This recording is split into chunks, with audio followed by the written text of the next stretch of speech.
This is Bart Peterson, and you are listening to Across the Board on the Compliance Podcast Network. Hello, everyone. This is Tom Fox, and I would like to welcome you to episode 25 of Across the Board, the podcast that focuses on boards of directors, corporate governance, and management of strategic risk. Today, I have with me Doreen Lilienfeld. Doreen is a partner at Shearman Sterling in New York, and we discuss the firm's recent annual corporate governance and executive compensation survey. Some of the topics from this survey that we discuss are: why should boards of directors be concerned with corporate culture? What is corporate culture? What are some corporate culture red flags? Why is corporate culture an asset? What are some of the indicias of a healthy corporate culture? How does the board work to oversee corporate culture? And how should a board work or think through its role? It's an excellent exploration of where the marketplace is on this issue, and I know you will find it useful and helpful from the compliance officer and or board of director perspective. Across the Board is a part of the Compliance Podcast Network. Hello, everyone. This is Tom Fox, and I'm back for another episode. You are in for a real treat today, as I have with me Doreen Lilienfeld. She is a partner at Shearman Sterling. She is the global head of governance and advisory group, and in the compensation, governance, and ERISA practice. She focuses on a wide variety of compensation-related matters, including the design, implementation, and retention of compensation plans, disclosure and regulatory compliance, and employment negotiations with senior executives. She has advised both U.S. and non-U.S. issuers on corporate governance and regulatory requirements relating to compensation and benefits. But today she's here to visit with us about a part of the Shearman Sterling annual corporate governance and executive compensation survey. So, Doreen, with that incredibly long introduction, welcome and thank you for taking the time to visit with me today. Hi, Tom. Thanks for having me. So, Doreen, I was wondering if we might be able to start with what is the corporate governance and executive compensation survey that Shearman Sterling does on an annual basis? Sure. We've been doing this for 16 years. We started it when Sarbanes-Oxley was enacted, and it keeps up with the significant governance and comp topics that our clients are most curious about. When we started it, it was really as a benchmarking exercise. We would get questions from clients pretty frequently about how are others reacting to the various bits of legislation and guidance that are coming out of the SEC. And we took that information and compiled it into a survey with data about the top 100 companies in the U.S., public companies that are not controlled companies by size. And we look at those measured by market cap and revenue and compile what they're doing on various governance topics which are of interest to our clients. And now that it's in its 16th year, we just published it as a standalone book and put together some discussion of topics that we think are current and that people really want to know about as they drill into the next proxy season. So compensation, activism, cybersecurity, board diversity, a survey of all of the hot topics and practices in our area. Well, Doreen, the reason I was so intrigued with your report is that both representatives from the Securities and Exchange Commission and the Department of Justice have talked about corporate culture as a key component of a compliance program. But you guys looked at it from the board perspective. So I really wanted to focus on the importance of adding culture to the board agenda and ask you, why should a board of directors be concerned with corporate culture? Sure. For us, too often the issue of corporate culture comes up when there's a problem, right? There's a corporate governance lapse or a data breach or a Me Too claim. And really good boards and good governance means that companies want to try to head those issues off to the extent that they can, and insert a discussion of culture into the board dynamics before there's an issue and before there's a problem. So really the board as, the custodian of corporate culture and the board overseeing management to make sure that the company is actually living its values. In the report, you identified some culture red flags, and I was wondering if you could go through those for us and maybe give a little context to them. Sure. There are several things that we've identified as red flags. They're discussed in the National Association of Corporate Directors materials regarding culture that were published last year as well. But essentially, culture is the how of how an organization does its what and why. And if you're looking beyond the results and into the how the results are achieved, I think really that's the mindset that the board needs to bring to these questions. So some examples of what might be red flags, focusing on the financial performance of the company without regard for how those results are achieved, really trying to get behind the numbers and understand the dynamics on the ground from an audit committee or from a board perspective. Another one is that one set of rules applies to high performers and that they're allowed to operate outside of established corporate policy and get financially rewarded for conduct that's inconsistent with company stated values or codes of conduct or other behaviors that the company has outlined as important. Basically, what you're looking for there is consistency between the living culture of the entity and the articulated culture that's in its various documents and electronic websites. Another focus is on, too readily getting to consensus, right? Those managers who are going along to get along. Now, collegiality isn't consensus, so we do want, the workplace to be collegial, but really not questioning results and not drilling into particular results at a company is seen as potentially problematic from a culture perspective. Frequent exceptions to company policies, especially if they're being granted in order to reach performance targets, that can be a real risk factor for companies to examine. Again, something that's probably for a risk committee or an audit committee to be drilling into. Having a company where sharing of bad news is discouraged, you really want to encourage a learning environment and take lessons away from missteps. So a culture where bad news is hidden or downplayed or blamed on others is really a red flag in our view. Let's see, promotions or recognitions that are tied to individual relationships as opposed to skills and performance, sort of favoritism, nepotism type concepts. And a criticism or challenge of existing practices and strategies being discouraged by management. We need companies to be dynamic and change ready and open to the possibility that, improvements can be made and changes would be positive. And so those are the sort of things that we think can reflect poorly on a company's culture and can signify deeper problems at the institution. I was really intrigued and frankly gratified that in your report you stated culture is a company asset. I was wondering if you'd give us a few words. If you were advising a board, why would you tell them that culture is a company asset? Sure. Companies need to operate with the belief that culture is adding value.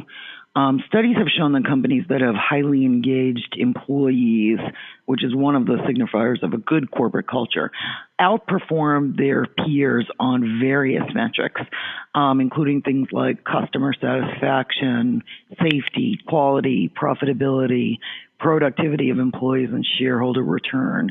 On the other hand, a weak culture can wind up being quite expensive in our experience. We've seen, studies that show up to 10 times higher levels of misconduct at companies that have weak employee engagement. So once culture is seen as an asset, once it's seen as adding value, boards really recognize that it's an important part of their thinking and their agenda setting. I was wondering if you might be able to give us a few thoughts on what is culture, or what you would advise a board of directors the culture is within their organization. Yeah, and I think I mentioned as we were doing the intro here that if the organization is what it does, then the culture is how it gets done, how the values of the company are being lived on a day-to-day basis.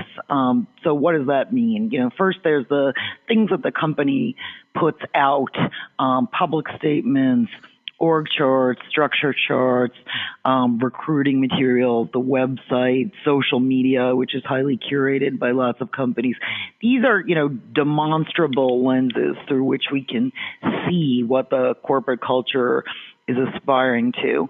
Then there are the goals of the company. Those are forward-looking business plans, compensation plans in particular in my area, governance and compliance documents, and ethics guidelines. Those are setting targets for where we want the company to be going, and they're forward-looking and aspirational in certain cases. And then lastly, there are the common beliefs of the constituents of the enterprises. These are the norms of leadership behavior, regular channels of information flow, the reporting chain, training activities, what the company is focused on. So those are really the tangible demonstrations of how the company is living its values on a day-to-day basis. Doreen, you've really articulated most of these throughout this podcast, but I'm wondering if you might give us 6 or so signifiers of a healthy culture inside of a corporation. Sure. One I mentioned already, which I think is very important, is having highly engaged employees. And, good boards review that data at least annually as to where employees are on their employment engagement surveys. Have statistics changed, have items changed in different departments, but really drilling into that data through the Comp Committee or Human Resources Committee, and knowing where the employees stand vis-a-vis the organization. Another is promoting a culture where communication is very strong, top down and from the bottom up. And transparency of the organization is embraced. This is the opposite of that red flag that I mentioned about not sharing bad news. It's really, bringing all news, good news, bad news to the fore, and encouraging a positive dialogue around issues that the company faces. Finally, there's the alignment between values and actions. That's very important. Actions that get rewarded or that get punished are aligned with those articulated artifacts of the corporate culture that I mentioned. Companies and the players within companies need consistency of results and predictability of outcomes. And so being able to know where one stands is a very solid signifier of a healthy culture. Strong corporate resilience, allowing a company to withstand stress from inside and out. Something will inevitably happen. A quarter will go badly. A result won't be exactly as planned. But how a company addresses that really sets apart those with a healthy culture than those where there are issues. How is change handled at the organization? Are changes implemented thoughtfully and deliberately, but continuously, or is change resisted? Again, another sign of positive things. And lastly, accountability. Are mistakes regarded as a source of learning for the organization rather than a source of blame for the results? I think that those would all be really important signifiers of companies that have healthy cultures. Doreen, this has been a great series of descriptions on both healthy cultures and perhaps red flags. But every board I've talked to, certainly in the compliance realm and in the culture realm, they come back with a second question is, we understand what you've told us, Tom, but now how do we engage in oversight? So if you were faced with that question, you've explained to a corporation, or rather a board, about the components of a healthy corporation and the indicia of a healthy corporation. How do you help them understand and then implement their responsibility for oversight? Well, boards need to be very clear at the outset about what the culture is and what the institution is trying to foster. And that comes from clear communication with management. So I think the board, as a first step, really needs to engage with management around what the agenda is and what management's efforts on culture have been. And that should be part of an ongoing process that happens at least annually in terms of board calendar setting, but that it really moves into the dialogue that's happening at the committee levels as well. Board members need to oversee what management is doing and to make sure that their activities don't create additional risks. So companies need a top-down strategy in order to demonstrate corporate culture on an ongoing basis and make sure that they're incentivizing their employees to act consistently with the articulated culture and the long-term strategy of a company. And at the board level, again, the various committees of the board each have a role as culture custodian. The audit committee looking at the results of internal and external audits, compliance reviews, what's been going on the employee hotline, have there been any whistleblower reports, drilling into each of those issues on an audit level is robust board practice that supports culture oversight. In my area on the comp side, what is the pay philosophy of the company and how are the different pay programs aligned with that philosophy? How are the programs designed? How is oversight of employees and employee reviews being conducted? Is there a clear talent strategy, including one that meets goals with respect to employee engagement and diversity and inclusion? I think that's where the Comp Committee can play a strong role. And then there's Nom and Gov, right, where you're doing your succession planning in the most part, not just CEO succession planning, but succession planning at a level below.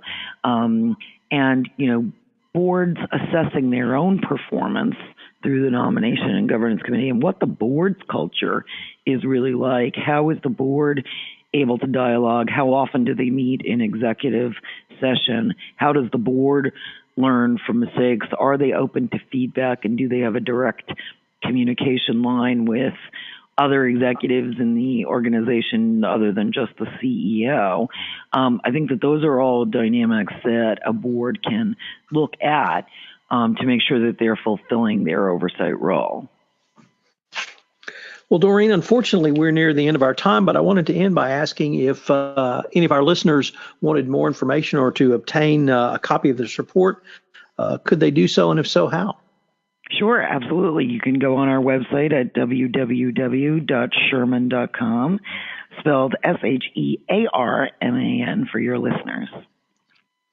So I've been visiting today with Doreen Lilienfeld. She is a partner at Shearman Sterling, and has given us really a fascinating exploration of not simply what good corporate culture is, but the board's role in impacting that and the board's role in oversight. Doreen, thank you very much for taking the time to visit with me today.